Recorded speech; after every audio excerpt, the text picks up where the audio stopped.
Funding for This Is Nashville comes from you, our listeners, and Music City Prep Clinic, Nashville-based provider for PrEP and offering comprehensive sexual health services in an environment designed to be safe, professional, and shame-free. Learn more at musiccityprep.org. I'm Blake Farmer, and this is Nashville.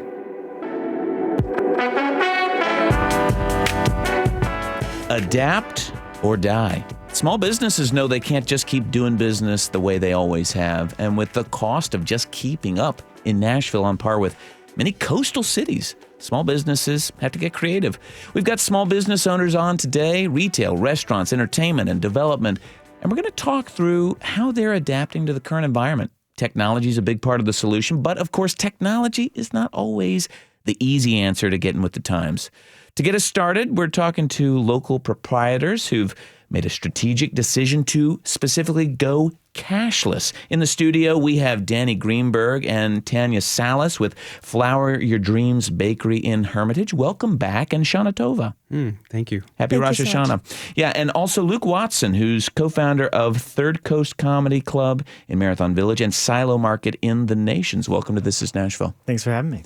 All right, so we're also streaming on YouTube today, as we often do, live and in living color. Address is youtube.com/@WPLN. So say hello in the chat to let us know you're watching. And if you're on a small business, we'd love to hear how you're managing the cost of doing business in Nashville. Danny and Tania, how did you all decide to stop taking cash? So we were at farmers markets for about 3 years in the pandemic, and we did take cash, even though it was funny, some businesses didn't during that time because of touching physical currency.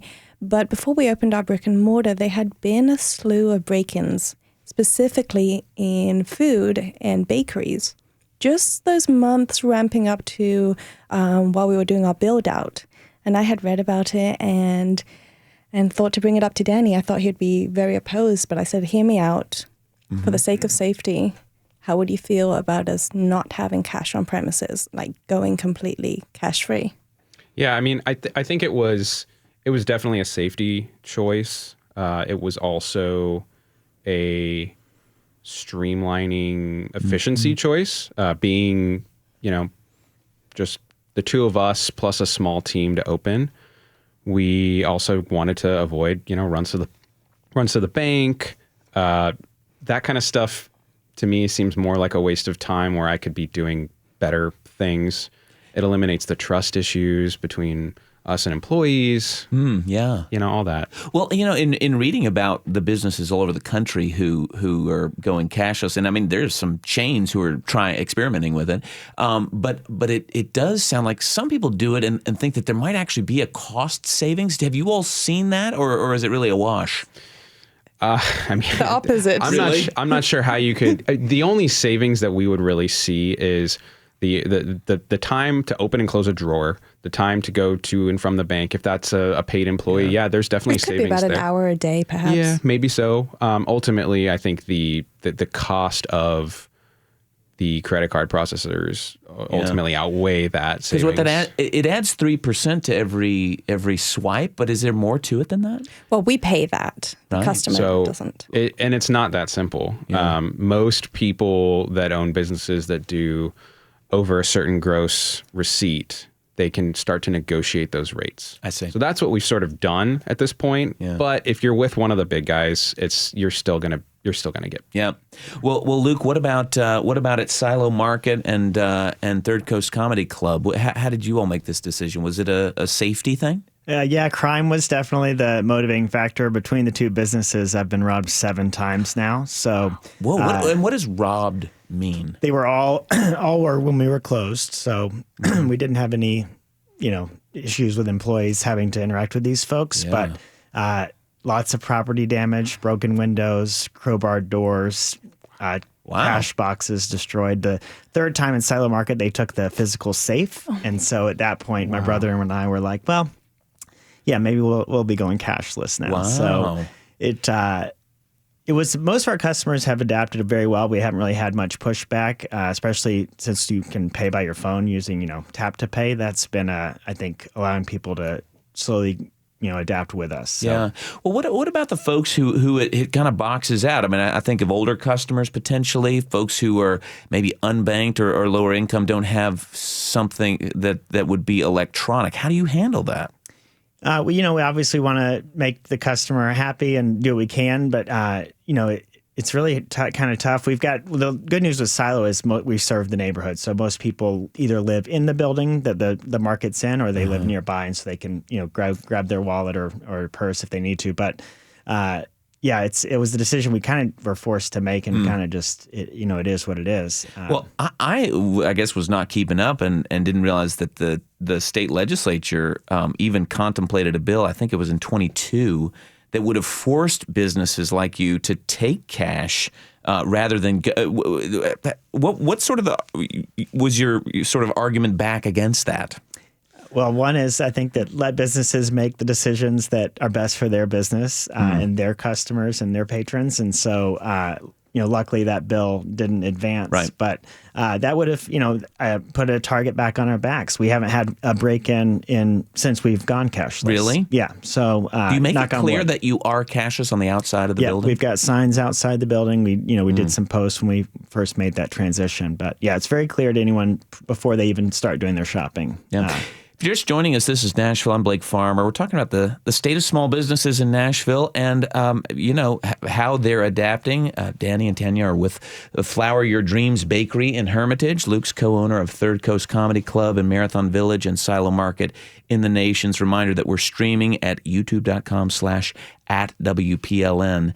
And Luke, as far as the comedy club, are you taking cash?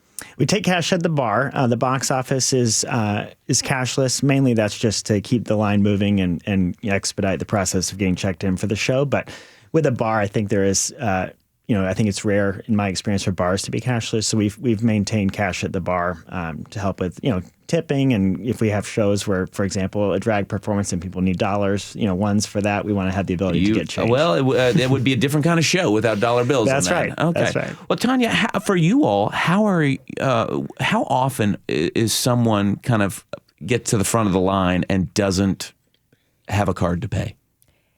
Much less frequently now. There might have been maybe when we opened, do you think once a week? For a little while? I think it was more than once a week to start. Yeah. I think we're probably at about once a week now. Yeah. And again, it does say it on the door. It says it on the menu. It says it's at a sign right by the POS before you check out. Yeah. Well, and can people use kind of the unconventional forms of payment like Cash App, Venmo? Yep. So it's all tappable there. Absolutely. Yeah.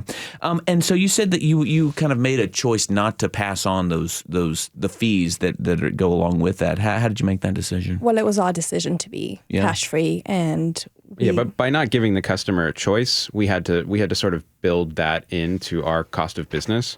And that's something that I always say we do every once in a while. We'll get a customer that says, "Oh, that's fine. I can pay with a card, but are you going to charge me another 3% on top of this total?" And we say, "Absolutely not. No, that's." Yeah. But we have noticed as consumers that there are some places, some food establishments that will charge you for paying with a credit card that extra 3%. Yeah. And that does kind of irk us a little bit because I'd rather they put that cost into the food and not be find out at checkout or picking up my order. Although I've heard people argue that kind of everyone is essentially footing the bill for these fees because everyone sort of raised the price, and even if you're paying cash, you're sort of subsidizing the card market, which may be some truth to that. All right, so we've talked about kind of the what it's like to maybe streamline operations, perhaps for some, maybe save some money by not actually accepting money. But let's chat about other ways that folks are adapting to rising costs in Nashville.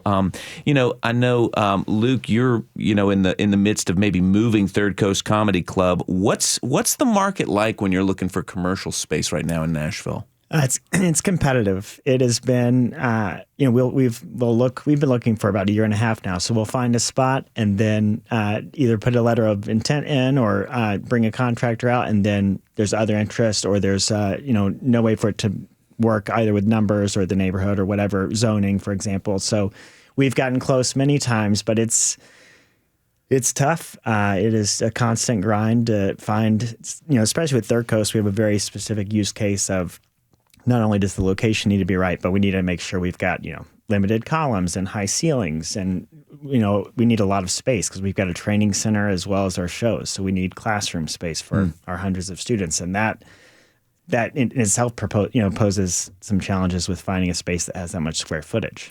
I think there's some people who've thought, with the way the pandemic affected things and people kind of, needing maybe less square footage for an office or whatever, that maybe there's more available. And it's like vacancy rates are super high, low. Either way, that there's probably space available. Is that what you found? Or is it like if you want to be in a trendy area, you're going to pay? Well, yes. If you're going to be in the really desirable areas, you're going to be paying a higher square footage price for sure. But it's the challenge for us has been just mainly the time frame. Our current lease is up in November 1st, and we don't know where we're going to be going. We've got a funeral home in East Nashville that we are trying to make work. An old funeral home. The jokes write themselves. But it's over 10,000 square feet. It'd be perfect. It's got parking. But it went from a lease when we started looking at it to now for sale. Yeah. And so we're having to make that pivot. And what about the I don't know if you can compare, and I guess it would be a square, like per price per square foot kind of comparison, but compared to the last time you signed a lease to right now, what's the comparison? Oh, it at least $10 a square foot more currently. What would that be like percentage increase? Over 30%. Really? Increase, yeah. Over how many years are we talking? We've been in our space 9 years now. Okay. Yeah.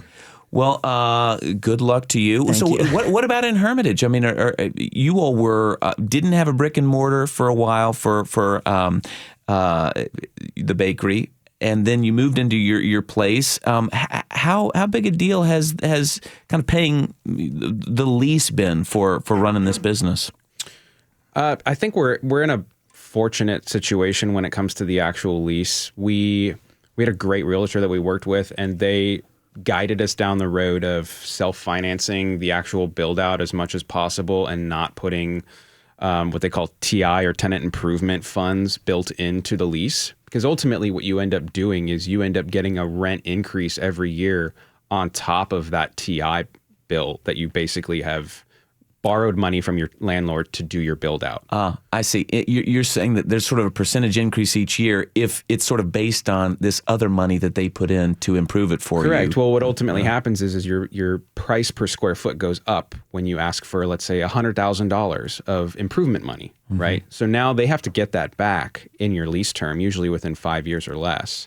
So your increases are then based off of your base rent plus that.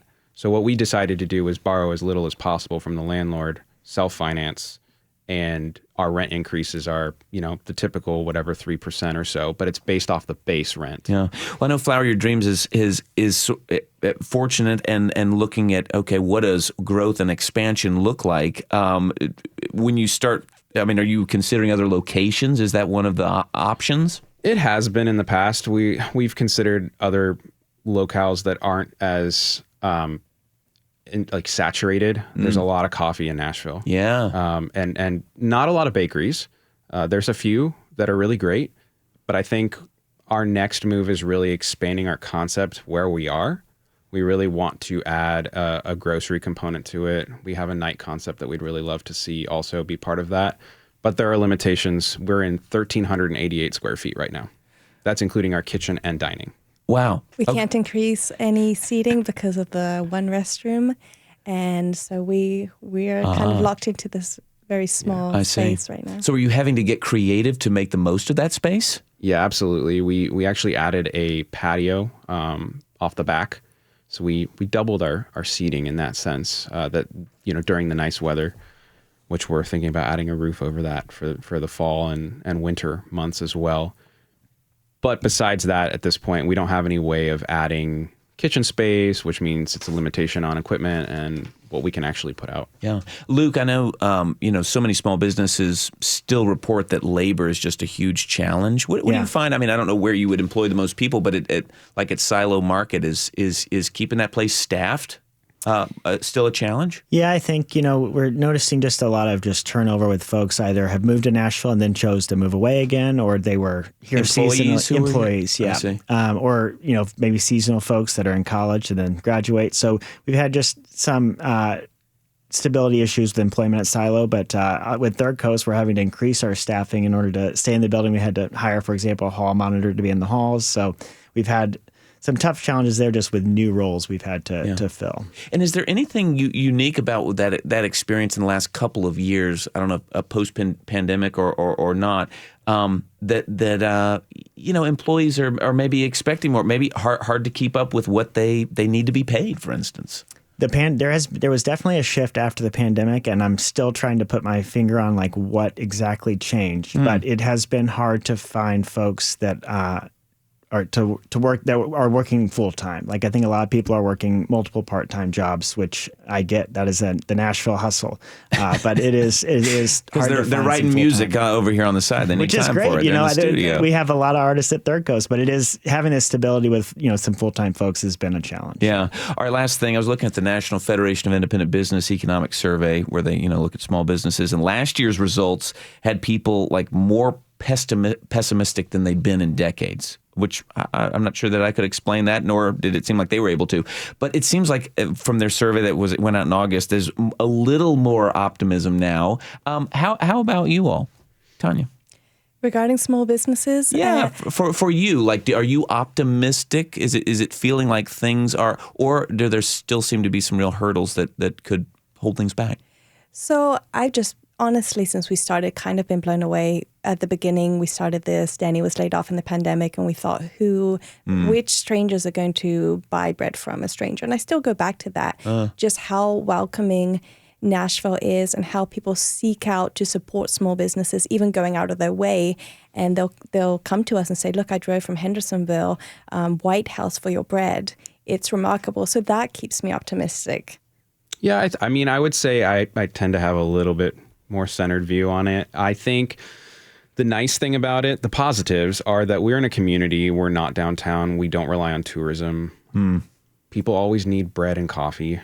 I think we are competitive when it comes to pricing, so I feel optimistic about that. But when money gets tight for everyone, man, that's the first thing to go. Usually that and the arts, unfortunately. So, Luke, how about you? Glass half full, half empty? We've seen, for example... I know you're in the midst of this whole lease thing. I know. So. Well, our bar sales, people are drinking less. Our bar sales are down about 22%, but that's, kind of in line across the country. But people have to laugh. And especially, with the rising cost inflation, I still, we've noticed that people still want to come out. They still want to have a good time. They need to live their life a little bit amidst all of the stress. So we're hoping that will continue on. Lovely. Tania Salas and Danny Greenberg with Flower Your Dreams. Thanks for coming back to the show. Thanks for having us. And Luke Watson, co-founder of Third Coast Comedy Club in Silo Market. Great to have you on. Thanks. We'll take a break. When we come back, we're going to zoom in on Buchanan Street in North Nashville with a key developer and a very successful startup. Stay with us. This is Nashville.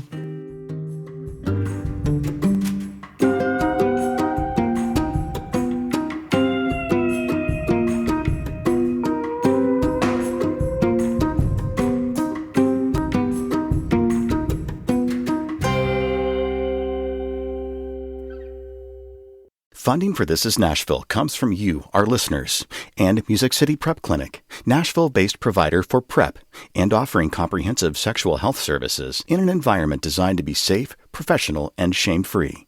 Learn more at musiccityprep.org.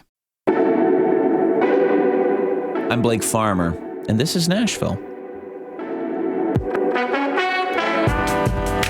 It's almost a question there, wasn't it? This is Nashville? Welcome back. We're talking business today. Starting a small business in Nashville, surviving in a place where inflation, generally the cost of everything, is higher than a lot of places in this country, and finding a way to succeed in a land of opportunity. We're fixing our gaze on North Nashville. It's a historically black neighborhood that has seen its fair share of economic discrimination over the decades, but in recent years, it's become a place of great interest for developers and small business owners. We're happy to have with us the owner of Trap House Wings, Leon Luke. Welcome. Hey, how are y'all?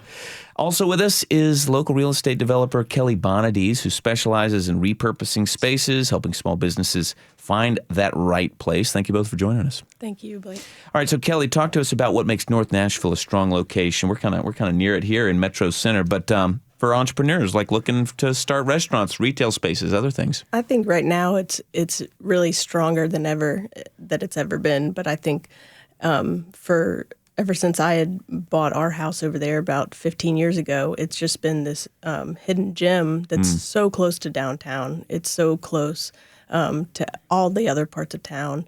It has a whole corridor that's about 12 blocks long, full of commercial retail spaces, a lot of adaptive reuse projects that we've done. And I think the layout is very similar to 12 South. Yep. In that Kind of parallel streets and blocks. Parallel streets. It's lined with sidewalks. You know, some need to be repaired, but it's definitely something that could really have this this cluster of businesses and small town feel. Yeah. Leon, how'd you start working with Kelly? We were just talking about this. Yeah. So if neither of you remember, then it's probably a good sign that it's been a while. yeah. So we were located. There's a corner store market. We were located inside of that market. It was a pretty rough area, and but nearby here in North Nashville. Yes, it's right at the corner of DB Todd and Buchanan. Okay. Yeah. So we were inside of that market, and it was more of like a proof of concept, and we generated a lot of traffic through there or whatever, and someone people were coming for you instead of gas. Right. Well, it's not even a gas station. It's just like a little market. It was the worst market. It was the worst place to have a business. The worst. But and someone ended up connecting me with Kelly through like seeing like one of her projects underway, and he was like, "Hey, Trap House Wings will be this will be a perfect location for Trap House Wings," and he sent it to me, and then I reached out, and then the rest has been history. I don't know. Did you reach out, or did we reach out at the same time? I think the same time. Because I feel like somebody posted, it was two neighbors. One of them posted on Nextdoor a picture of one of our properties and said, Trap House Wings should go here. Oh, I see. And I was like, what is Trap House Wings, and why have I not heard about it? You know. So in other words, it's sort of like this proof of concept that's hidden in the back of this corner store. Well, I looked up the ratings, and it had like almost 5 stars, and I said, how does that business have 5 stars in that location? And we ordered it, and I don't even know if you brought it to our house yourself, because you didn't actually deliver, but it was something where, and we were like, these are the best wings we've ever had, and that wasn't. So I reached out to him, and I was like, listen, I don't know if you're looking for another space, but we have a project coming up, and I would love to talk about a larger space with some outdoor seating, more potential. Yeah. And I think the landlord that he had like looked on security cameras, saw how well he was doing, and tried to triple his rent. Yes. Really? Absolutely. Yes. It was. I think I had a check that came by, and he opened the check, and he started feeling like I was making your more. mail. He opened my mail, and it was like from DoorDash or something. But he was like, "Well, I feel like you're making a lot more money." He tried to like double, triple the rent, and it was a situation. But she was hosting these meetings where all the business owners on Buchanan, we used to meet up, and that's when I started really getting involved in seeing who was actually on Buchanan. Yeah. And so from there, the rest was history. Yeah. So it's been. If you're just joining us, this is Nashville. I'm Blake Farmer. We're looking at the state of small businesses this hour, ways owners are adapting as costs rise and growing in this land of opportunity. Reminder that we're also streaming video from the studio at youtube.com/@WPLN. If you'd like to join us there, drop in on the chat. We actually have somebody who's talking about, it's actually for our former guest. I'm wondering what the bar owner feels about having to go cashless rather than maybe the local government stepping up and being better about crime. On the cashless front, are you all a cash institution still? Oh, no, we do cash and card. Cash and card. We haven't necessarily had any issues. We're so busy that people are in and out. Yeah. So it's one of those things where I don't think so. Yeah. I've kind of heard in the area, but we always kind of stay alert. And sometimes we close down early, and we also have a pickup window on the side of the building. So if it starts seeming something fishy, we'll just shut the doors. Yeah. Well, talk to me about the leap in Nashville from kind of this kind of renting some space, I guess, in someone else's store to having your own place, having a lease that's yours, having to really kind of commit to growing a business almost. How did you decide to make that leap? The whole build out and stuff. The whole build out was like a really strenuous process. Yeah. But I think it kind of builds you for because we're really successful at what we do. So I think a lot of it just came from basically just confidence. And then because you're basically dumping your money into something that is not paying you back yet. So I think that was one of the hardest things we could have ever done. And it's like, it was such a long process. But it was also just encouragement from Kelly as well. Just the small words of like, well, why won't you just do it? And it's from where I'm from, it doesn't work like that sometimes. But when it kind of opens your mind, it was like, well, if you want to do it, just do it. What do you mean? What do you mean that it was a new mindset to say, yes, it's a risk, but don't you believe in yourself? Or something? Yeah. So you do believe in yourself, but it's also, depending on how you grow up, sometimes there's a level, that you never really go past. And so it's like, okay, this is possible, it's those kind of just words of encouragement. And of course, from friends and family, and then my partner, Dion, him too. I mean, all of those things that it's all a mixing pot that motivated us. Kelly, it sounds, the way you talk about it sounds like you think much more like almost a partner rather than simply like a landlord for folks. But yeah, what do you feel is sort of like almost your responsibility when you're working with, I guess what you'd call tenants? I think I've been known to go out of my lane. Too far? Definitely. It would be easier if I stayed in my lane, but I think because of that, it's something where, I don't have a real estate background. I fell into commercial real estate. I graduated with an art degree from Watkins, and I think it seemed like it is more of something that is like art that maybe doesn't make sense. Interesting. Wait, so Watkins, that was just over here in Metro Center? Yes, rest in peace. Yeah, wow. Now at Belmont. Yeah. Wow. So you almost can't help yourself but say, I want to get involved here with this. I think, business, in an art way, it was something I was always interested in, parts of a whole, components and systems and networks and how they work together. I think when I saw, and I say I fell in love at first aerial, I saw an aerial map of this area that had all of this that was previously disinvested. The corridor had a handful of businesses on it, and in 2010, and it had been cut off by the highway. There's all these things that had gotten it to the place that it was before, but I was looking as an outsider as all of this opportunity, and the opportunity specifically before it was of interest to the outside of investment. So that's what started me on the journey of kind of like looking at all of these different parts and putting them all together where nothing works in a silo. It's something that brings all of the parts together and really exposes people to opportunities where it just typically wouldn't have gone. Yeah. Well, Leon, when you were thinking about a place for Trap House Wings, in your mind, what was like the right spot for it? The location we were at now at 1204 Buchanan Street. Yeah. From the moment I seen it, I knew it was perfect. Yeah. Did it need to be like in your neighborhood? I mean, is that where you grew up? That's where I grew up. So it's like you go from riding your bike to Ed's Fish to get fish sandwiches and playing outside to actually being a part of something. So like right on 12th Avenue, that's where we're from. That's where we were born. The house is even still standing of where we grew up. So it's one of those things where to be a part of the community. And we found out when we were into it in the renovation that his parents met in that building. What was it before? I think it was like Dean's Country Meat. Dean's Market. It's like a market. Really? So they actually met there. So it was meant to be. I guess so. But to you, are you saying that Trap House Wings was like it needed to be in this part of town? Like yes. it was, yeah. Well, what about what it's, there's, what else is near you? And do you feel like it all works together, or are you kind of in competition now on Buchanan? No, I feel like there's no competition. The more business that come, the merrier. It's like you want to make this a destination, so there's no kind of competition. We want to make the street walkable, and as many businesses that can come there, it's going to all help us, because it's kind of like how Lowe's is next to a Home Depot, or it's that same kind of concept. So It is, the more the better, because when people come over, a lot of people in the city just don't even know about it. There's amazing businesses. Slim and Husky's really put Buchanan on the map, but a lot of people still don't know about it, even very close to the street.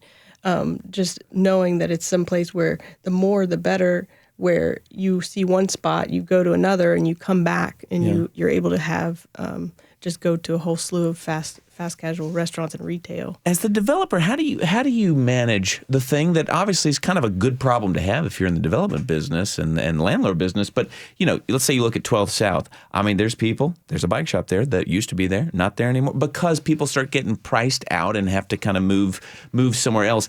Is there a way to make it more sustainable than just like up and up, and eventually the people who started there are like, I can't even afford to be here anymore? Absolutely. Yeah. I think one really important thing is ownership and prioritizing owner occupancy. What does that look like? What do you mean? So that can look in various ways. Sometimes when people come to me, they're ready and in a position to purchase a property. Mm-hmm. So I'm able, and having the knowledge and the connections to the existing property owners or what's for sale, I'm able to bring them on as somebody that's like-minded and as a community investor and wanting to do something similar.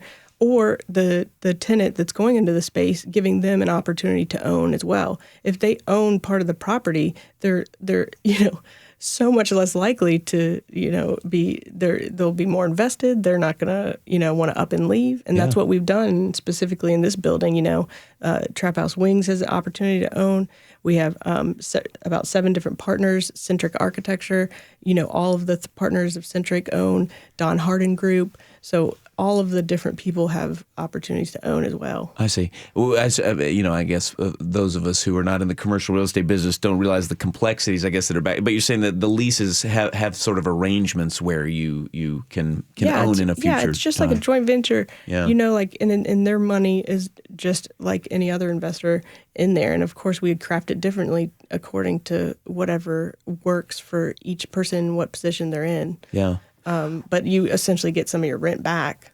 I see. Once the property stabilizes. Leon, for you, did you have other options you were looking at, or is this this is you? This is Trap House Wings right there. This is Trap House Wings. Yeah. Even like just all the information that Kelly has given us about even starting up and just everything across the board.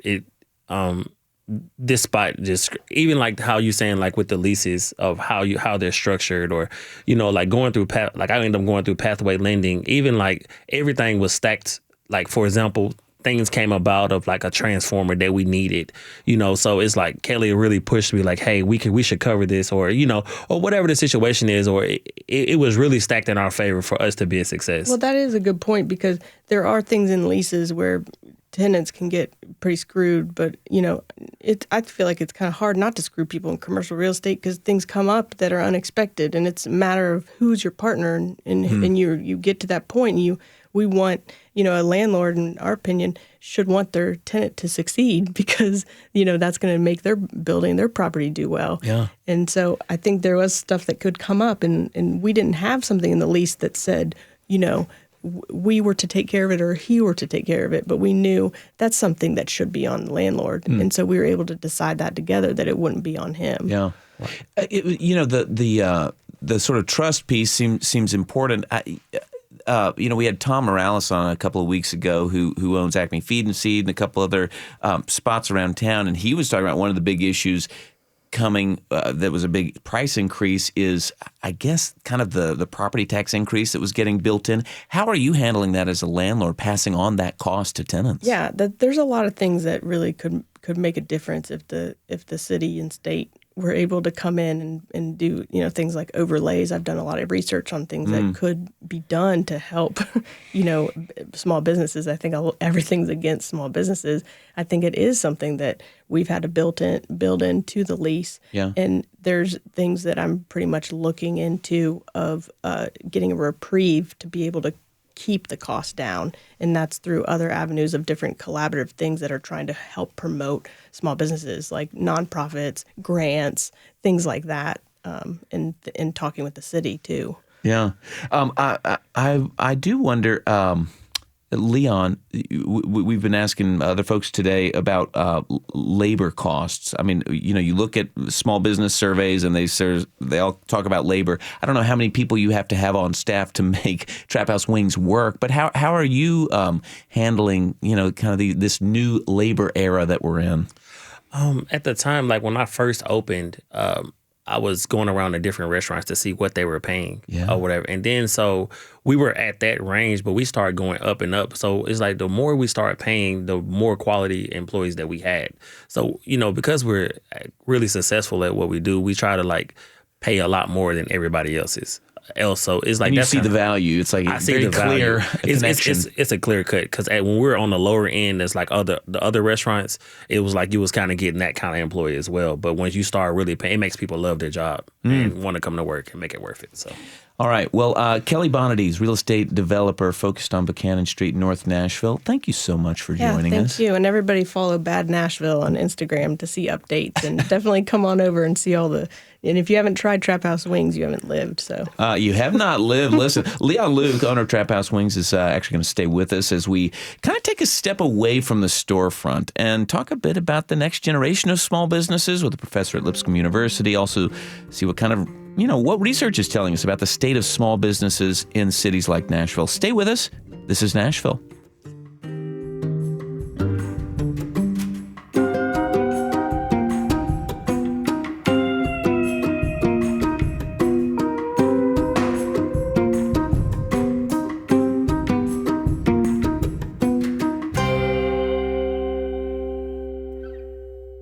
Funding for This is Nashville comes from you, our listeners, and Music City Prep Clinic, Nashville-based provider for PrEP and offering comprehensive sexual health services in an environment designed to be safe, professional, and shame-free.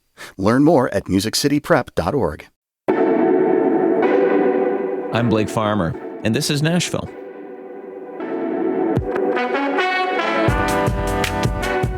We're going to wrap our hour on the state of small business in Nashville with Jeff Koyu at Lipscomb University. He's a PhD who is also still a business consultant with small businesses and medium-sized businesses. He's the executive director of the Center for Entrepreneurship and Innovation at Lipscomb. Jeff, glad to have you on. Thanks, Blake. Happy to be here. And Leon Luke, owner of Trap House Wings, is still with us, and we'll inject a dose of reality into this discussion if we veer too far from what's really happening on the ground. Leon, keep us honest, okay? Okay. A reminder, we're streaming video at youtube.com/@WPLN. Feel free to say hello in the chat or drop your experience as a small business here in Nashville. Jeff, I wonder, are small businesses really more, are they more or less susceptible to some of the headwinds we're seeing right now, like inflation? They have a lot of headwinds, no question about it, and inflation is one of the bigger ones, and some of that is localized, some of it is global type inflation, both, and so I would say they're a little more susceptible just because of their size and lack of scale. So let's say it does seem like small businesses often want to become big businesses. Well, Leon, would that be the case in your, do you want to grow, right? Not necessarily. Yeah. Because we're doing very well. Sometimes when you grow, like what you were speaking about on the last segment about what you have to pay, like as far as wages and all, you have to get into those things because it's really hard to find a good staff. If you can keep a good staff, then yes, it makes sense. But if you're going to grow and you can't keep the staff, then it's not working. Well, Jeff, how do you counsel business owners who kind of have big ambitions, whether it's restaurant, retail, otherwise? Yeah, it's a challenge. Scalability is about finding the financing, and so a lot of times there are advantages to just staying a certain size. If you can find the right sweet spot and stay in that particular space without and grow organically. I kind of admire businesses that grow organically and don't try to get too far out over their skis, but the temptation is there, and there's always a lot of people that are there telling you need to scale, you need to do this, you need because they have interest in that. They do, absolutely, and there's a lot of people who want to finance that growth, but it comes at a cost, and you lose a lot of control, you lose a lot of things that often bring people into entrepreneurship in the first place, the desire for autonomy, the desire to do things their own way, and so forth. So there's trade-offs in growth that a lot of entrepreneurs are not aware of. Yeah. It seems, when we're talking about small businesses, the things that come to mind often are the things that make a place unique. I mean, like Trap House Wings. There is not another Trap House Wings around. That's something that makes Buchanan Street unique. I wonder if you'd have anything to say about what small businesses do for like a community, even as a tourist draw. Absolutely. And in this town, you think about how many unique places that we have here in Nashville that are synonymous with Nashville, that people in other cities think about when they come here.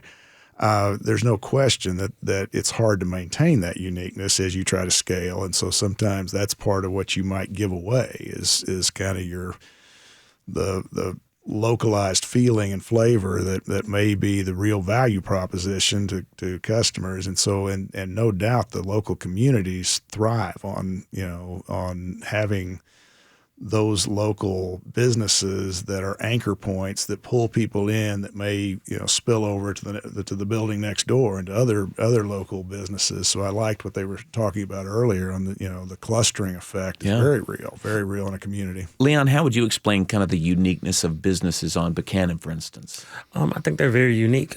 So like let's say the left of us is Bag Ladies.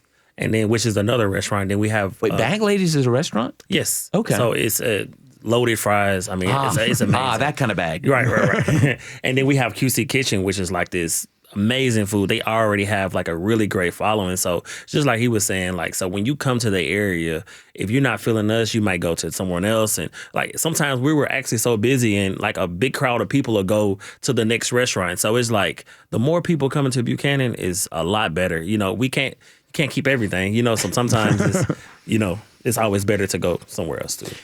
Jeff, I wonder if we obviously started off the hour, we were talking about cashless businesses, other ways people are kind of changing, modifying how they operate to stay with the times, to whether it could be to cut costs, to whatever the case may be. Is there any thing you're seeing in small businesses that seem like trends unique to Nashville right now? I think, I don't know specifically unique to Nashville, but I think every town has to respond to what is your customer culture like. And we obviously have a big tourism effect here that is hard to even describe. And I think a lot of times I have people visit from other places and I take them to Nashville and they're a little shocked that, I was just in New York City for the last 4 days visiting my daughter. And in some ways we're starting to feel like Manhattan where, things are happening all the time. We're not quite as sleepy as some of the other towns, in a 300 or 400 mile radius. So you just get that feeling. And so I think just responding to the mix of customers, where they're coming from, what they're looking for, kind of listening is kind of a big deal. And I think we have to be obviously sensitive to the local needs of a town that's growing really fast, a lot of population increase, but also a town that's drawing a lot of people in as a destination is kind of a unique thing. Yeah. There's not too many cities that have that same combination. Well, I often say, like, let's say you go to 12 South, I can't believe that they're just tourists everywhere. They're tourists everywhere. Right. Leon, for you all, how much, I could see it be pretty enticing to, how do we get tourists out here? But have you all considered whether that should be a strategy for Trap House Wings? Naturally, because we're really popular on TikTok and other social media. So people come in and do like food reviews. So people come from all over. So most of our customers, we have our regular customers, but our tourists. So anytime around the holidays when people are in town, you can tell that it's tourists. Because, we take their phone number as well. So those phone numbers are not 629, not 615. So it's like we ask them where they're coming from, and they're coming from all over. If they're ever coming to the city for like a holiday or anything, they're always coming here. And it's just because we're really popular online. Just joining us, I'm Blake Farmer. This is Nashville. We're wrapping our hour on how small businesses in Nashville are adapting to a city where there's a lot of opportunity, but there's also a lot of cost. Jeff, can you talk about maybe how you've seen young businesses navigate the need for physical commercial space these days? That is one of the bigger challenges here in Nashville. I think if you're a business that is, selling online or something like that, you don't have the challenge that we have of, we have fairly high inflation on just physical square footage, property. And I think, as Kelly was talking about in the earlier segment, if there's any opportunity to buy, it's actually reduces your risk in many ways, because I have seen some businesses get priced out by their landlords, who are responding often to the fact that they have maybe repurchased a property at a higher price, which then has a higher financing cost, and then subsequently higher property taxes and so forth. They just pass it along. So they have to pass it along, and so they'll pass along about as much as the market will absorb. And I've seen a lot of businesses have to be quick on their feet to relocate, and sometimes with not a lot of warning. And so that is a tricky challenge. And I think,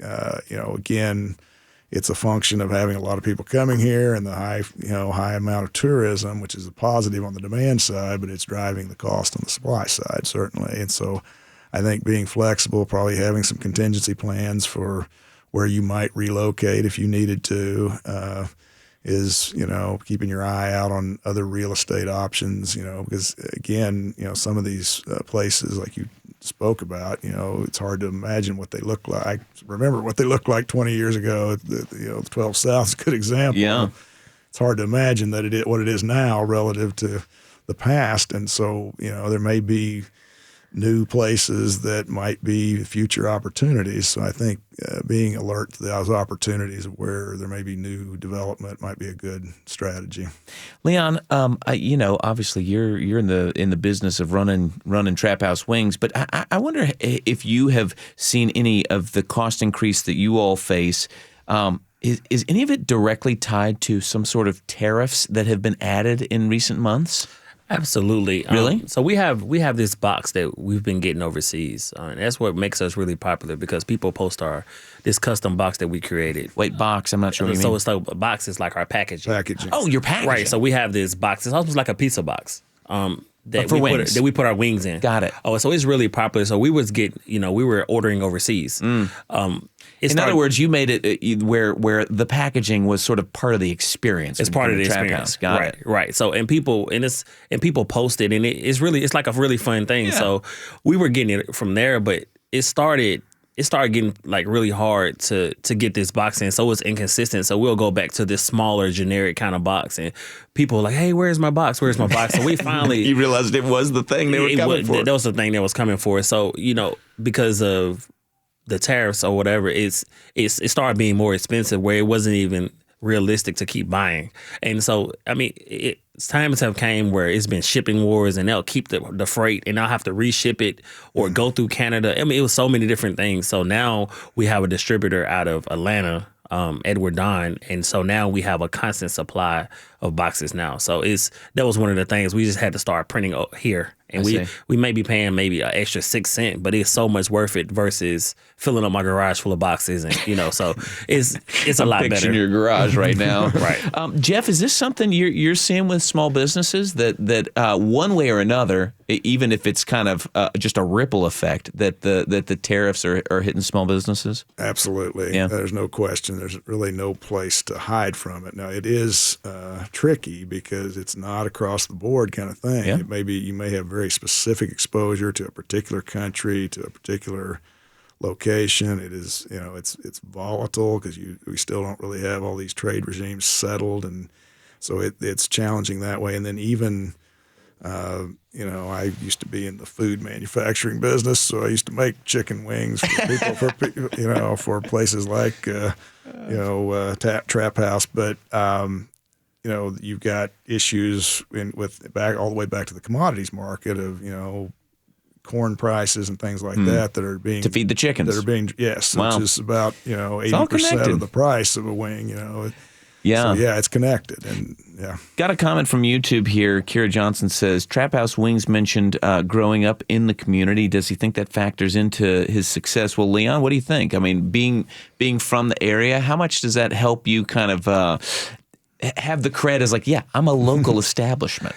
Definitely. Really? Just your customer base altogether, and just being, sometimes I feel like, you could go to like the larger chain restaurants or even like down to the advertisement, how we advertise. Sometimes people want to feel like, like even like on DoorDash, they have my own personal number. So they'll call, hey, I didn't get my order, and we'll deliver it in person. So it's like we're actually touchable or reachable versus the larger places. So being in the neighborhood, you become really familiar, and a lot of people recognize me and just being there, or you might see me at Kroger or wherever, you know. So it kind of gives you some credibility, and people like to spend money at a place where they feel like they're buying from a friend. Yeah, well, that's a small business for you. Last thing, Jeff, you can close us out. Kind of a short answer here, if you can do it. Is Nashville a great place to start a small business, or a challenging place to start? It's still a great place. You've got, again, supply. You've got a lot of young people. You just, there's a lot of positives. I think the positives are better than the challenges. We'll take that answer to the bank today. Jeff Koyu, Lipscomb University's Executive Director of the Center for Entrepreneurship and Innovation, Leon Luke, owner of Trap House Wings. Thanks to you both. Thank you. And thanks to all our guests this hour from Flower Your Dreams, Third Coast Comedy, Silo Market, and Bonadies Urban Development. Thanks for tuning in this hour. This is Nashville's a production of Nashville Public Radio. Tomorrow on the show, it's another installment of our Next Age series where we're reframing aging, and we're talking about the G word, geriatrics. But no reason to fear. We're going to get to know some local geriatricians, talk about the mindset shift that's occurring as we look at maintaining our health through the retirement years. If you've got a comment or question about geriatrics in Middle Tennessee, be part of the conversation by leaving us a voicemail, 615-751-2500, or just hit us up on the socials. If you want to hear yesterday's interview with Joy Flores from the Nashville Rescue Mission, you can listen at thisisnashville.org or just tune into our podcast feed. Today's episode produced by Josh Deepen, directed by Tasha A.F. Limley, board operator Liv Lombardi. The masterminds behind our theme music are Larange and Amir Blade. This is Nashville. I'm Blake Farmer. Go in peace.